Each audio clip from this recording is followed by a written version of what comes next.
Can someone please provide hospitals with some fingernail clippers? The other night, I took a slash from a hockey stick right here on the inside of my glove, and it essentially exploded the tip of my finger on the last play of the game. I had to go to the emergency room and get some stitches, and I wanted to share my experience and some things I recognized.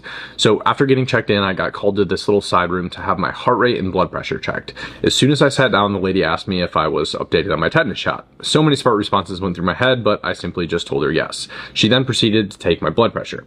Now, I was in a chair that could probably fit a 350-pound person no problem, and when she strapped on the cuff, my arm was just hanging on my side, not resting on anything like it should be. I surely wouldn't take any blood pressure meds, even if they recommended them, but you should know that there is a precise position you should be in when getting your blood pressure taken, and me or anyone else who sat in that chair surely weren't in the right position. After that, I got some x-rays taken. Even though I was certain nothing was broken, I tried to avoid it, but they persisted, so whatever, I guess I was blasted with some unnecessary radiation. After going back to the waiting room for almost 2 hours, it wasn't anyone from the hospital that came to check on me, but rather a dude from my hockey team. Shout out to Cam. During that time of waiting, I did a lot of people watching and noticed something significant, and I don't mean any hate here, but over 90% of people in that building were either overweight or straight up obese, including the physicians.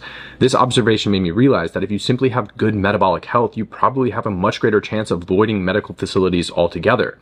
And for the overweight physicians, I genuinely believe that people would have more trust in them and their industry if they were to simply have decent physical health. When I finally got seated to see the doctor, I was again asked about a tetanus shot, in which I responded with the same answer.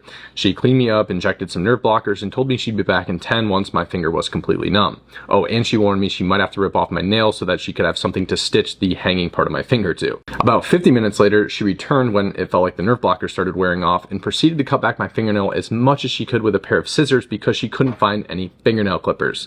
I made it very clear that I wanted to avoid ripping off my fingernail at all costs, and fortunately she was able to stitch 3 stitches through my nail and 2 more stitches on the sides. I felt all of that, by the way. Overall, I'm definitely grateful to be stitched up and taken care of, and while I'm well aware that no one person or company is perfect, myself included, there's always room for improvement. Even among some flaws in the system, your best defense is taking your health, specifically your metabolic health, into your own hands. And when something does happen, being healthy will help you heal faster too.